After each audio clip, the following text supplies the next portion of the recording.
Estaba yo, Silvia, sentada en mi mecedora favorita, la misma que mi abuela me regaló cuando cumplí 15 años. El sol de la tarde se colaba por la ventana, pintando de oro el polvo que danzaba en el aire. Mis manos, ya surcadas por el tiempo, tejían un suéter para mi bisnieto, un pequeño que aún no conocía el mundo, pero que ya era la luz de mis días. La radio, en un rincón, susurraba melodías antiguas, de esas que te transportan a tiempos más sencillos, a risas lejanas y amores que creías eternos. Todo era paz, una rutina dulce y predecible que había construido con esmero a lo largo de mis 78 años, una vida tranquila, llena de recuerdos, de pequeños tesoros acumulados en el alma, pero esa calma, esa paz tan anhelada, estaba a punto de desmoronarse, no por una conspiración, sino por la sutil indiferencia de aquellos en quienes más confiaba. Fue el sonido de la puerta principal abriéndose lo que rompió el hechizo. No era el paso ligero de mi nieta,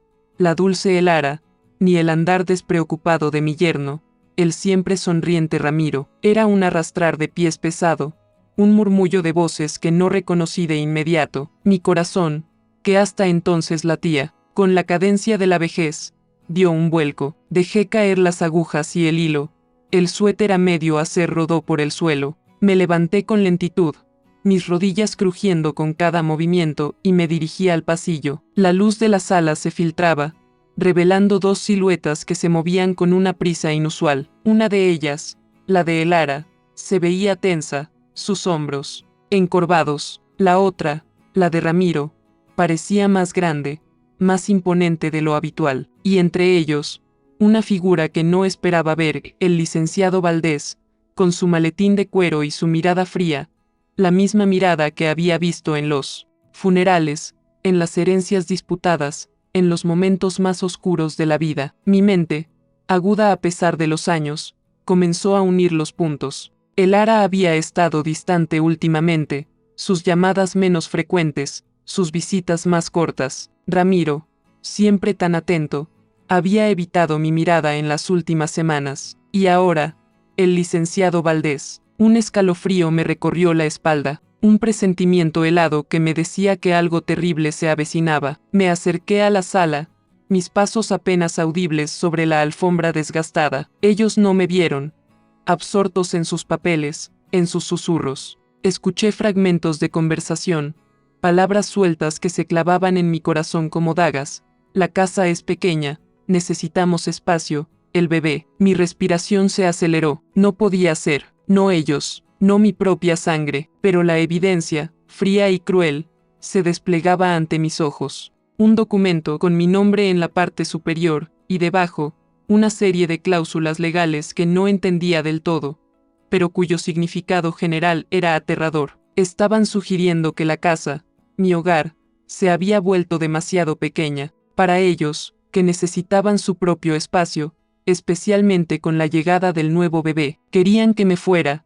no por maldad, sino por conveniencia, por la necesidad de su propia comodidad. Querían borrarme, convertirme en una sombra, en una carga, para poder quedarse con todo el espacio. Mi mundo se detuvo, el sol dejó de brillar, la música de la radio se convirtió en un zumbido distante. La indiferencia, cruda y despiadada, me golpeó con la fuerza de un huracán. Mis propios nietos, mi propia sangre, aquellos a quienes había amado y protegido, con cada fibra de mi ser, estaban tejiendo una red de conveniencia a mi alrededor. Querían mi espacio, mi libertad, querían mi vida, pero sin mí en ella. Y yo, Silvia, la anciana que tejía suéteres y escuchaba melodías antiguas, estaba a punto de perderlo todo. Pero lo que ellos no sabían, lo que nunca imaginaron, era que esta anciana, aunque frágil en apariencia, guardaba en su interior una fuerza, una astucia,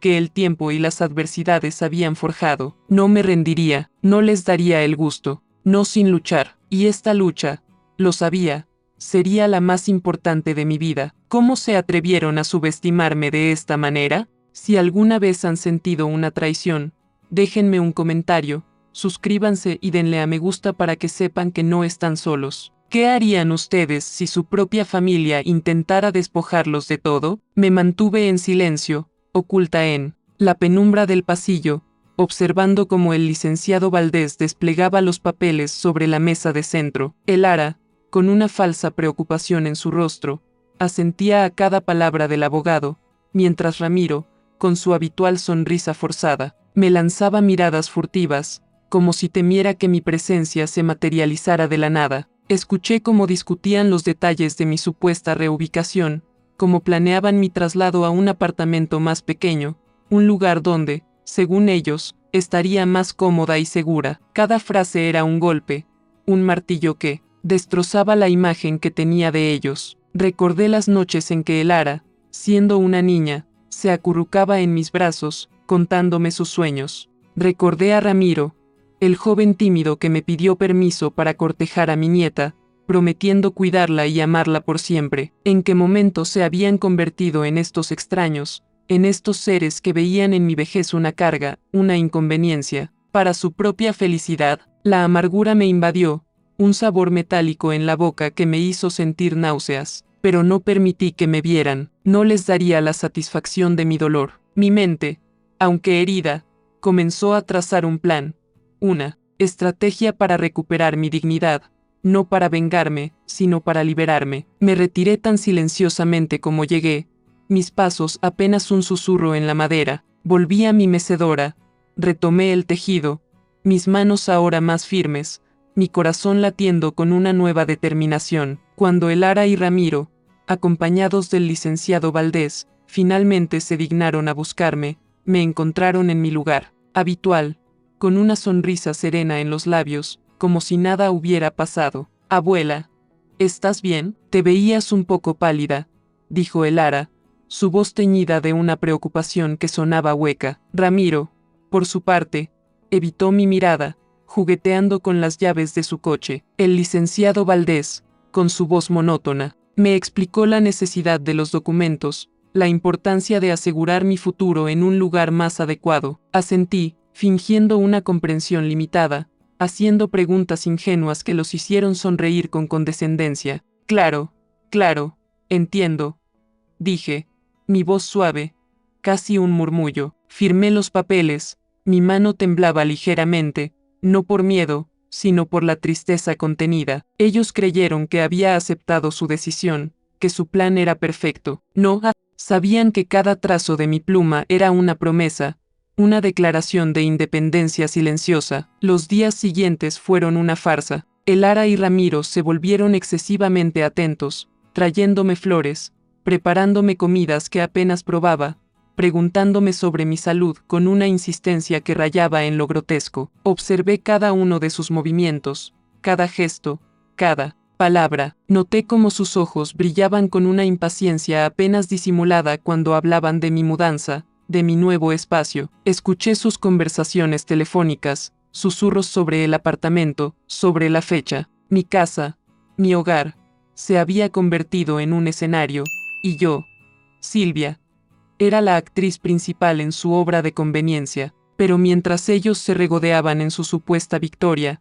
yo, en secreto, comenzaba mi propia preparación. Empecé a empacar mis pertenencias más preciadas, no las que ellos querían que me llevara, sino las que tenían un valor sentimental. Para mí, fotografías antiguas, cartas de mi difunto esposo, el suéter de mi bisnieto que había terminado de tejer. Cada objeto era un ancla a mi pasado, pero también un puente hacia mi futuro. La casa, que antes era un refugio, se había transformado en un punto de partida, y yo, la anciana, era la arquitecta de mi propia libertad. ¿Creían que su farsa pasaría desapercibida? No sabían que cada uno de sus movimientos era observado, cada una de sus palabras, una motivación para mi partida. ¿Qué más descubriría Silvia en su búsqueda de la independencia? ¿Y cómo reaccionarían Lara y Ramiro cuando se dieran cuenta de que su abuela no era tan ingenua como creían? El día de la mudanza llegó con una prisa que me pareció cruel. Lara y Ramiro, con una eficiencia que nunca antes les había visto, organizaron todo, cajas y más cajas, mis pertenencias empaquetadas como si fueran objetos sin historia, sin alma. La casa, mi hogar de tantos años, se vaciaba a un ritmo vertiginoso. Yo, Silvia, me sentaba en mi mecedora, observando el ir y venir de los hombres de la mudanza, cada uno de sus movimientos un recordatorio de que mi vida, tal como la conocía, estaba llegando a su fin. No hubo lágrimas, no hubo reproches, solo un silencio pesado, una resignación que me invadía el alma. Ellos, ajenos a mi dolor, hablaban de la nueva distribución de la casa, de cómo el espacio extra sería perfecto para el bebé. Sus voces, antes familiares, ahora sonaban distantes, huecas, como ecos en un pasillo vacío. Mi nuevo apartamento era pequeño, funcional, y estaba ubicado en un edificio antiguo en una zona que apenas conocía. Las paredes, recién pintadas, de un blanco impersonal, parecían gritar soledad. La ventana daba a un patio interior, donde la luz del sol apenas se atrevía a entrar. Mis muebles, los pocos que me permitieron traer, se veían extraños en este nuevo espacio, como invitados, incómodos en una fiesta a la que no pertenecían. La primera noche fue la más difícil. El silencio era abrumador, un silencio que nunca antes había experimentado en mi casa, siempre llena de los ruidos de la vida, de las risas de los niños, de las conversaciones de la familia. Me acosté en la cama. El colchón nuevo se sentía extraño bajo mi cuerpo, y las lágrimas, que había contenido durante tanto tiempo, finalmente brotaron. Lloré por mi casa, por mis recuerdos, por la familia que creí tener. Lloré por la Silvia que se había ido, la que creía en la bondad de los suyos, la que no conocía la indiferencia. Los días se convirtieron en semanas, y las semanas en meses. Mi rutina se volvió monótona: despertar, preparar un café, sentarme junto a la ventana y observar el patio interior. A veces, salía a caminar por el vecindario, explorando las calles desconocidas, los pequeños comercios, los rostros anónimos. Me sentía invisible, una sombra que se movía entre la gente, sin ser vista, sin ser reconocida. Elara y Ramiro me llamaban de vez en cuando, sus voces llenas de una falsa preocupación, preguntando si necesitaba algo, si estaba cómoda. Respondía con monosílabos, sin darles la satisfacción de mi dolor, sin permitirles ver la herida que habían dejado. En mi alma, sabía que no lo hacían por maldad, sino por una especie de egoísmo inconsciente, una incapacidad de ver más allá de sus propias necesidades. Pero eso no hacía que el dolor fuera menor. La soledad se convirtió en mi compañera, una presencia constante que me recordaba mi nueva realidad. ¿Cómo podría Silvia encontrar un nuevo propósito en este mundo desconocido? ¿Y cómo la soledad, que antes la oprimía, se convertiría en una oportunidad para su renacer? La soledad, aunque pesada, comenzó a transformarse. No era un cambio repentino, sino un lento amanecer. Mis manos, acostumbradas al tejido, se sentían vacías sin un propósito. Un día, mientras caminaba sin rumbo por las calles, descubrí una pequeña mercería, un lugar lleno de hilos de colores, lanas suaves y el tintineo de agujas. Entré, casi por inercia. El aroma a tela y a madera vieja me envolvió, un consuelo familiar en un mundo desconocido. La dueña, una mujer de mi edad con ojos amables y manos ágiles, me sonrió. No hablamos mucho, solo un intercambio de miradas, una conexión silenciosa entre dos almas que entendían el lenguaje de las manualidades. Compré una madeja de lana, un color vibrante que me recordó el sol de mi antiguo jardín. Volví a casa, me senté en mi mecedora y, por primera vez en mucho tiempo, sentí una chispa de esperanza. El suéter de mi bisnieto, que había quedado a medio hacer, me esperaba. Lo retomé, cada puntada un acto de resistencia, una afirmación de mi existencia. El tejido se convirtió en mi refugio, mi terapia. Mientras mis manos se movían con familiaridad, mi mente se calmaba. Empecé a tejer pequeños obsequios, un gorro para un niño, una bufanda para un anciano, un par de mitones para la dueña de la mercería. Los entregaba con una sonrisa, sin esperar nada a cambio, solo la satisfacción de ver la alegría en los ojos de los demás. Poco a poco, el mundo exterior comenzó a abrirse. La dueña de la mercería, a quien ahora llamaba Doña Carmen, me invitó a un grupo de tejido que se reunía en la trastienda. Al principio, dudé. Mi voz, acostumbrada al silencio, se sentía extraña, pero la calidez de sus sonrisas, la camaradería de sus manos, me animaron a quedarme. Éramos un grupo de mujeres de diferentes edades y orígenes, unidas por el amor al tejido y la necesidad de compañía. Compartíamos historias, risas, y a veces, lágrimas. Descubrí que no estaba sola en mi dolor, que muchas de ellas también habían enfrentado sus propias batallas, sus propias pérdidas, sus experiencias, sus palabras de aliento, me dieron fuerza. No era una solución mágica, pero era un comienzo. El tejido me conectó con el mundo, me dio un propósito, una razón para levantarme cada mañana. Empecé a explorar el vecindario con una nueva curiosidad. Descubrí un pequeño parque con un banco bajo un árbol frondoso, un lugar donde me sentaba a observar a los niños jugar, a las parejas pasear, a la vida transcurrir. Me di cuenta de que la felicidad no estaba en las grandes cosas, sino en los pequeños detalles, el aroma del pan recién horneado de la panadería de la esquina, el canto de los pájaros al amanecer, la sonrisa de un desconocido. La herida de la traición seguía ahí, pero ya no me consumía. Había aprendido a vivir con ella, a transformarla en una cicatriz que me recordaba mi resiliencia. La soledad, que antes me oprimía, se había convertido en un espacio para la introspección, para el autodescubrimiento. ¿Cómo seguiría Silvia construyendo su nueva vida,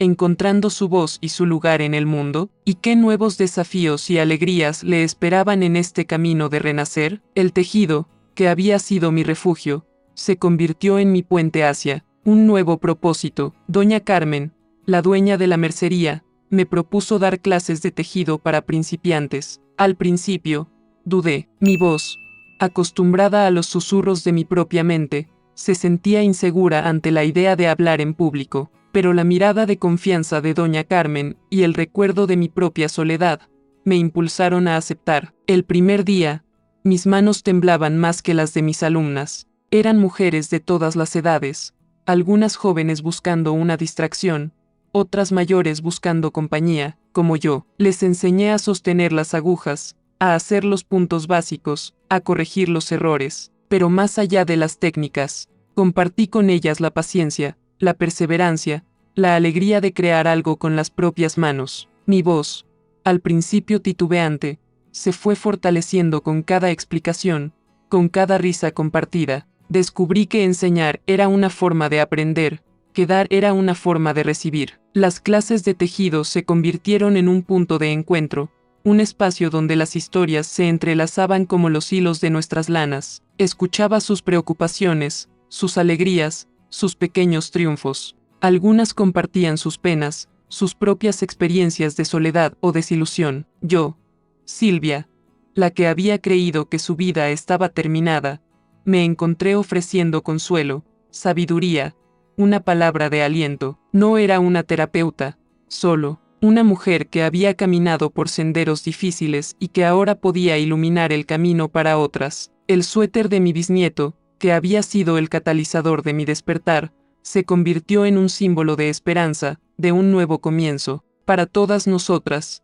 mi apartamento, que antes se sentía vacío, se llenó de la calidez de la compañía, de las risas de mis alumnas, del tintineo de las agujas. La soledad, que antes me oprimía, se había transformado en una oportunidad para construir una comunidad, una red de apoyo donde cada hilo era una conexión, cada puntada un lazo de amistad. Mi vida tomó un nuevo ritmo. Además de las clases de tejido, comencé a ofrecer mi tiempo como voluntaria en un centro comunitario cercano. Ayudaba a organizar eventos, a leer cuentos a los niños, a preparar comidas para los ancianos. Cada actividad, por pequeña que fuera, me llenaba de una satisfacción que el dinero y las posesiones nunca me habían dado. Descubrí que la verdadera riqueza no estaba en lo que poseía, sino en lo que podía dar, en el impacto que podía tener en la vida de los demás. Elara y Ramiro, aunque seguían siendo una herida en mi corazón, comenzaron a desvanecerse en la distancia. Sus llamadas se hicieron menos frecuentes,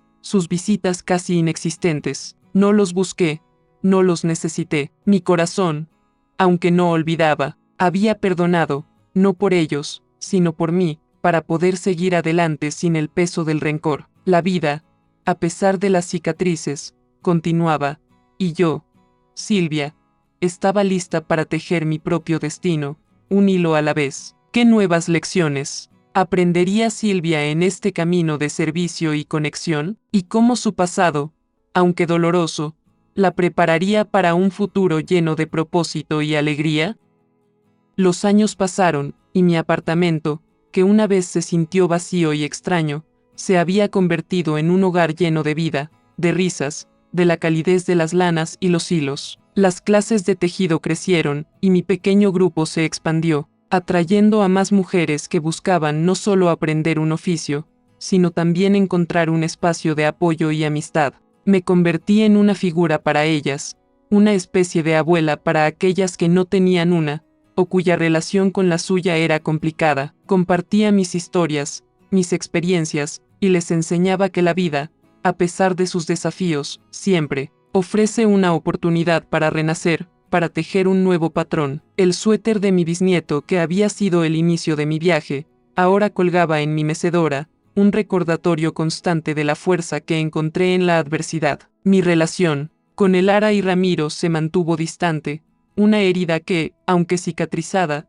aún dolía al tacto. Recibía noticias esporádicas a través de conocidos, de la vida que habían construido sin mí. Sabía que habían tenido otro hijo, que Ramiro había logrado estabilizarse en su trabajo, y que Elara, aunque seguía siendo ambiciosa, había encontrado un camino menos destructivo. No hubo reconciliación, no hubo disculpas, pero tampoco hubo rencor. Había aprendido que el perdón no siempre significa olvidar, ni tampoco implica una restauración de la relación. Para mí, perdonar fue un acto de liberación personal, una forma de soltar el peso de la amargura y seguir adelante con mi propia vida. Mi corazón, aunque marcado por la experiencia, estaba en paz. Había encontrado mi propio camino, mi propia familia, en la comunidad que había construido a mi alrededor. Ahora, sentada aquí, con el sol de la tarde acariciando mi rostro, sé que cada arruga en mi piel cuenta una historia.